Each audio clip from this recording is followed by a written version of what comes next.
quais seriam as origens espirituais do karma da loucura e como detectar a origem e tratá-la? A loucura, na verdade, ela é uma questão muito larga.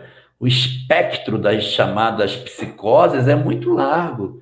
Todas as doenças apresentadas como psicoses é aquilo que a gente costumeiramente chama de loucura. Então, elas vão ter uma quantidade muito grande de circunstâncias, de apresentações e, portanto, de causas distintas.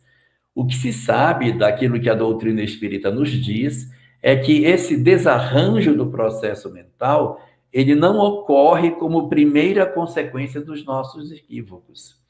Quando nós nos equivocamos, nós temos uma tendência de reencontrarmos com experiências que nos corrijam das nossas faltas, sem a necessidade de que isso comprometa as nossas condições mentais.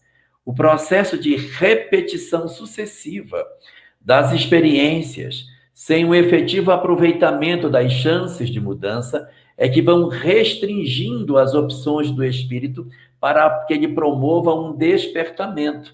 Então, o sujeito era muito esperto e enganava, roubava as pessoas, dá uma outra chance para ele vir de novo nas mesmas condições para não enganar. Pois ele vem na mesma condição e engana de novo. Faz ele ser pobre, porque sendo pobre ele não vai ter condição de fazer isso, pois ele trapaceia, fica rico e engana os outros. E aí você vai tentando, não, tu faz o seguinte, reencarna agora com limitação física, para que ele, com essa limitação, não consiga fazer. Pois ele, com limitação física, como pobre, ele vai e faz.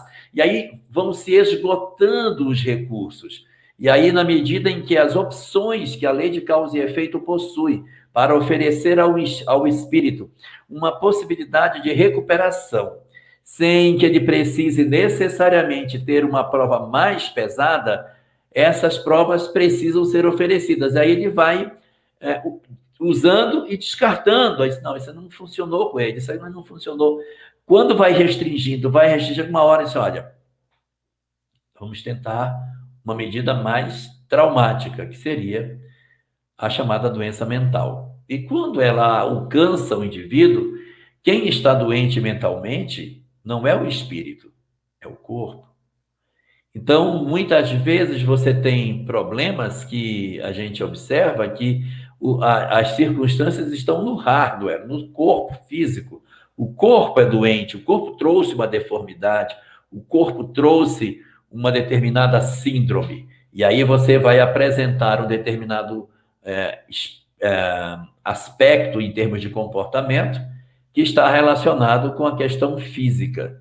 E de outras vezes o problema não é físico, não é uma síndrome, é doença mesmo. A pessoa traz uma psicopatia, uma questão que, se você olhar a mente da pessoa, a mente do cara tem normal, mas ele tem uma forma de funcionar diferente. E isso tem a ver com as histórias que nós trazemos do passado. Então, conflitos, medos, traumas, bloqueios, inibições, fobias, elas muitas vezes estão relacionadas a experiências que nós não conseguimos trabalhar, como a questão da culpa, da fuga. E aí, quando o indivíduo renasce, ele foge da realidade através das doenças alienantes.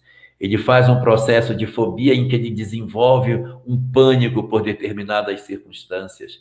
Ele faz uma ruptura com o momento presente, se refugiando no passado, na esquizofrenia. Então, nós vamos encontrar vários fenômenos na área psiquiátrica que estão relacionados a questões das experiências que a gente passa.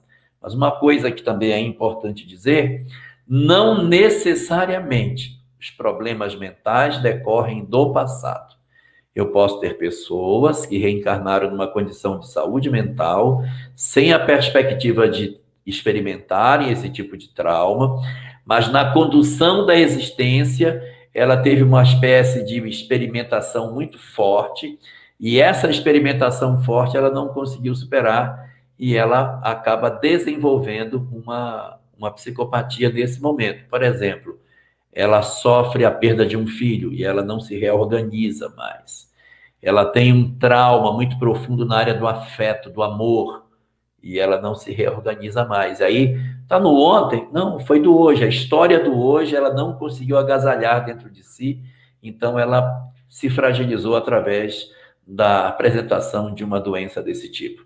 Hoje, com os avanços da medicina, a gente já consegue fazer muita coisa que pode ajudar as pessoas a saírem do seu processo de sofrimento, desenvolvendo até, não necessariamente por drogas, mas por comportamento, desenvolvendo os níveis de serotonina, procurando ser uma pessoa mais alegre, de melhor humor, fazendo o bem, usando melhor o seu tempo, sendo uma pessoa mais sorridente, ao invés de você caminhar para o outro lado, carregando o cérebro com altos níveis de cortisol, que desequilibram as nossas condições mentais e geram uma série de comportamentos indesejáveis da nossa parte, que podem levar as pessoas a desenvolverem determinados desequilíbrios. Então, as causas, na verdade, são múltiplas e podem estar no presente e podem estar no passado, mas existem muitos recursos onde o amor seria a grande chave para a solução de uma boa parte deles.